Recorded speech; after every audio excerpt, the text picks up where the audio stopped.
चलो देखो, आज हम देखेंगे डायरेक्ट और इनडायरेक्ट स्पीच। डायरेक्ट और इनडायरेक्ट स्पीच। तो कल हमने इसमें बात की थी कि इसमें दो वाक्य होंगे लगभग। एक वाक्य होगा कोमे के बाहर वाला और दूसरा होगा कोमे के अंदर वाला। इसमें मैंने लिखा I said to him, I said to him Ram is a good boy. I said to him Ram is a good boy. मैंने उससे कहा राम एक अच्छा लड़का है। अब इसमें दो वाक्य हैं, एक तो हो गया कोमे के बाहर वाला आई सेड टू हिम, और दूसरा हो गया कोमे के अंदर वाला Ram is a good boy. इस वाले वाक्य को क्या बोलते हैं हम लोग? इस वाले वाक्य को क्या बोलेंगे जो कोमे के बाहर वाला वाक्य है? पर्सन कहाँ गए? अभी पर्सन तो ये है, पर्सन तो बाद में देखेंगे। इस वाक्य को बोलते क्या हैं? इसको बोलते हैं हम रिपोर्टिंग वर्ब। क्या बोलते हैं? Reporting verb. REPORTING reporting verb. और इसको बोलते हैं reported speech. Reported speech. Reported speech. हाँ, रिपोर्टिंग वर्ब और रिपोर्टेड स्पीच। इससे हमें ज्यादा कोई लेना देना नहीं है, बस हमें पता होना चाहिए। हम लोग ये याद रखेंगे कि दो वाक्य हैं भैया इसमें, एक तो कोमे के बाहर वाले, कोमे के अंदर वाला। हम ये भी कह सकते हैं कि ये तो पहला वाक्य है, ये किसको क्या कह दिया? पहला वाक्य। और ये हो गया दूसरा वाक्य। तो हम कहेंगे पहला वाक्य कौन सा है जो कोमे के बाहर वाला, और दूसरा वाक्य कौन सा है कोमे के अंदर वाला। ठीक, ये इसकी सामान्य जानकारी हो गई। एक तो हो गई डायरेक्ट स्पीच। डायरेक्ट क्या है कि भैया जैसे उसने कहा वैसे हमने बता दिया। मैंने उससे कहा राम एक अच्छा लड़का है, इसका ये मतलब हुआ। जो तुमने सुना, जब तुम इस बात को अपनी भाषा में बोलोगे वो हो जाएगी इनडायरेक्ट स्पीच, है ना?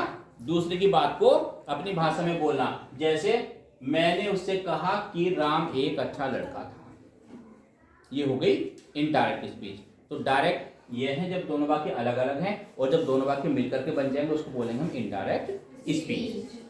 इसके नियम मैंने कल बताए थे तुम लोगों को कि यदि जो पहला वाक्य है ना, ये जो पहला वाक्य है ना, इसमें यदि आता है सेज टू, इसको बदल देंगे टेल्स। यदि आएगा से टू हो जाएगा टेल्स। और यदि से टू, सॉरी से या सेज आए, बस ऐसे ही, इसको हम चेंज नहीं करेंगे। और कोमा हटा करके, कोमा हटा करके क्या लगाएंगे? दैट लगाते। ये बात किसकी समझ में नहीं है? इतनी बताओ। अब तक हमने ये सीखा है कि ये जो डायरेक्ट और इनडायरेक्ट स्पीच है, इसमें दो वाक्य होंगे। एक वाक्य होगा कोमे के बाहर वाला, उसको हम बोलेंगे रिपोर्टिंग स्पीच, रिपोर्टिंग वर्ब। और जो दूसरा कोमे के अंदर वाला वाक्य है उसको बोलेंगे हम रिपोर्टेड स्पीच। ठीक है।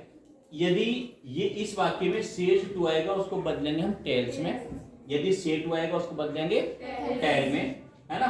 और यदि आएगा से या सेज खाली, इसके बाद में टू ना जुड़ा हो, तो उसको हम नहीं बदलेंगे, ऐसे ही लिख देंगे। और कोमा हटा करके क्या लगा देंगे? दैट। और एक बात इसमें हम और नोट करेंगे, वाक्य के टेंस में, दूसरे वाक्य के, है ना, ये दूसरा वाक्य है ना, दूसरे वाक्य के टेंस में कोई परिवर्तन नहीं करेंगे, कोई परिवर्तन नहीं करते। भाई ऐसा क्यों है? हमने परिवर्तन क्यों नहीं करा? कि जब हमने वाक्य बनाया दूसरा, उसके वाक्य के टेंस में हमने कोई परिवर्तन नहीं करा। क्यों?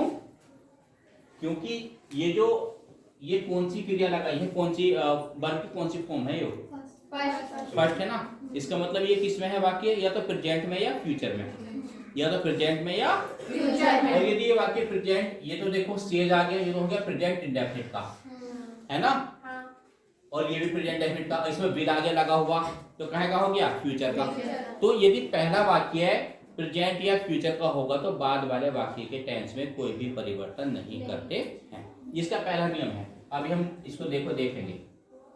दे will say to me Ram is a good boy. ठीक है, वही दो वाक्य हैं, एक कोमे के बाहर वाले, कोमे के अंदर वाला। इसमें ये विल लग गया, इसका मतलब काहे का है ये फ्यूचर। तो इसका मतलब क्या हो गया कि हमें इस वाले वाक्य के टेंस में कोई परिवर्तन नहीं करना है, बस बीच में दैट लगाना है। तो हमने लिखा दे विल से टू का क्या लिख देंगे बताओ? Tell. They will tell me that Ram is a good boy.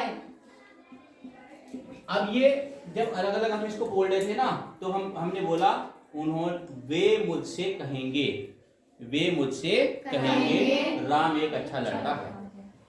जब हमने इसको, ये तो होगी डायरेक्ट स्पीच। अब जब हमने इसको इनडायरेक्ट बोला था, कैसे बोला? उन्होंने मुझे बताया, वो मुझे बताएंगे, वे मुझे बताएंगे कि राम एक, इसमें की हो रहा है कि राम एक अच्छा लड़का है। इसमें की नहीं आएगा क्योंकि इसमें कोमा लगा। दैट का मतलब ही की है, जिसने दोनों वाक्यों को जोड़ दिया। और बताओ, जैसा हमने लिखा he says to me Meera is eating food.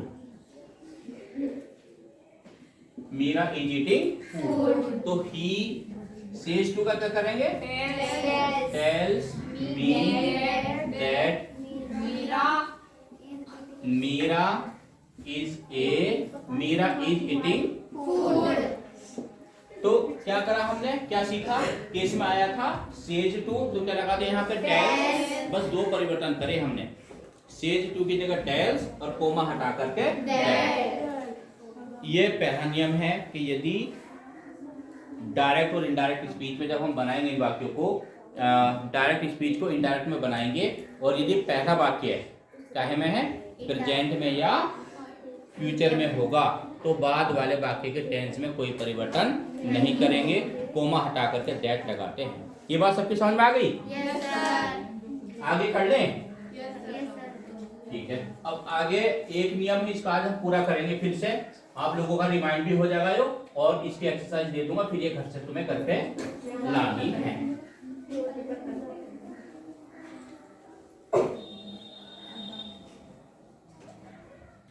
देखो, ये इसके नाम ऐसा है इसका कि सब कहेंगे कि बहुत भारी है और इसको छोड़ देते हैं अक्सर, लेकिन हमें छोड़ना नहीं है, बहुत आसान है, बस समझ लो। छोटा सा बस थोड़ा सा ये है। अब यदि ये पहला वाक्य है, पहला वाक्य बच्चों कौन सा बताओ? पहला वाक्य कौन सा कहा था मैंने? उसमें दो वाक्य है ना, उसमें मैंने कहा था एक को तो कहेंगे पहला वाक्य है, दूसरे को कहेंगे, तो पहला वाक्य कौन सा हुआ? कोमे के बाहर वाला कह दो, कोमे के बाहर वाले तो हो गए पहला वाक्य, और दूसरा हुआ कोमे के अंदर वाला। तो कोमे के बाहर वाला उसको हमने कहा पहला वाक्य, है ना। तो पहला वाक्य यदि किसमें हो? पहला वाक्य यदि पास्ट टेंस में हो, तो इसमें आएगा बच्चों सैड। क्या आएगा? सैड। यदि सैड आता तो सैड का सैड रहने दो। यदि आता है सैड टू, क्या आता है? सैड टू, बीच में दैट है। लेकिन अब परिवर्तन हो जाएगा। जो दूसरा वाक्य हम बनाते थे ना, अब तक हमने क्या किया था? टेंस में कोई परिवर्तन नहीं किया था, अब परिवर्तन हो जाएगा। अब क्या करेंगे बच्चों? जो दूसरा वाक्य है ना हमारा, दूसरा वाक्य कौन सा? फिर से बताओ मुझे। कोमे के अंदर वाला, है ना। तो अब दूसरे वाक्य का टेंस भी परिवर्तित होगा। क्या होगा भैया? देखो, इज आर एम, इनका बन जाएगा वाज वर। बहुत सिंपल समझा रहा हूँ कि टेंस के चक्कर में नहीं पड़ रहा है। जो प्रेजेंट इंडेफिनिट है ना, प्रेजेंट इंडेफिनिट, इसमें क्या आता है? डू डस वाले ना, ये बन जाएंगे पास्ट इंडेफिनिट में। इनको उतार लेना तुम जरूर ध्यान से। इज आर एम वाले कहाँ चले गए? वाज वर में, प्रेजेंट इंडेफिनिट, पास्ट इंडेफिनिट। यदि आता है हैज और हैव, इनका बन जाएगा हैड। ठीक है बच्चों। यदि वाक्य में आया विल, फ्यूचर होगा तो विल जरूर आएगा ना, विल का हो जाएगा वुड। यदि आया शैल तो शैल का हो जाएगा शुड। यहाँ तक समझ में आ गया? कैन आएगा तो कैन का वुड कर दो, कोई बात नहीं। ये तो हमें समझ में आ गया कि सारे प्रेजेंट वाले पास्ट में चले जाएंगे। विल का वुड, शैल का शुड, कैन का कुड, मे का माइट, ये हो जाएगा।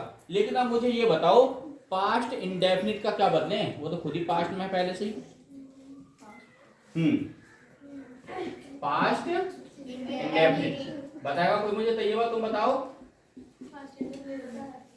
पास्ट परफेक्ट में, पास्ट परफेक्ट में, यानी कि प्रेजेंट परफेक्ट भी पास्ट परफेक्ट में बदलेगा और पास्ट इंडेफिनिट भी पास्ट परफेक्ट में बदलेगा, ठीक है ना। अब आता है पास्ट कंटीन्यूअस, कौन सा आएगा? पास्ट कंटीन्यूअस, ये कौन सा है? वाजवर वाला है ना। इज आर का तो वाजवर कर दिया, हम वाजवर का क्या करेंगे पास्ट कंटीन्यूअस में? Had been, had been. और अब ये बताओ पास्ट कंटीन्यूअस, पास्ट परफेक्ट में बदलेगा, आवाज नहीं, पास्ट परफेक्ट में बदलेगा। पास्ट इंडेफिनिट, अच्छा, पास्ट परफेक्ट, नो चेंज, इसके टेंस में कोई परिवर्तन नहीं होगा। और कहां तक बदलो जामे से बताओ, कहां तक बदलेंगे? जो जिसमें बदल सकते बदल दे, पिछू बैक करना पड़ेगा अब तो इसको नहीं बदलेंगे।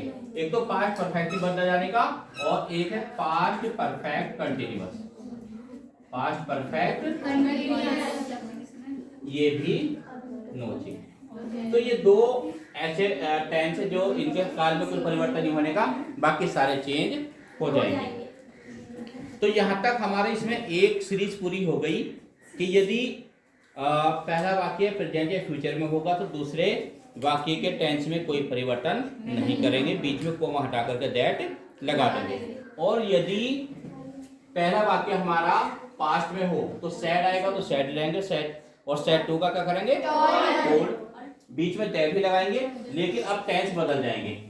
ये जा रहा है इनका वाजवर, present indefinite, past indefinite, present continuous, past continuous. बताया तो हिजारम हिजारम किस में आता है ना, वो वाजवर में चला जाएगा। हैज है मतलब प्रेजेंट परफेक्ट किस में गया? पास्ट परफेक्ट में गया। तो ये सारे बदल जाएंगे इस तरह से। और दो वाक्य ऐसे हैं पास्ट परफेक्ट और पास्ट परफेक्ट कंटीन्यूअस जिनके टेंस में कोई भी परिवर्तन नहीं होगा। उतारोगे?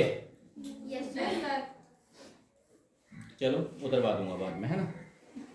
वैसे तुम उतारना हो तो बताओ। हाँ सर उतार, इसको थोड़ी देर के लिए पॉज कर देते हैं वीडियो को। ये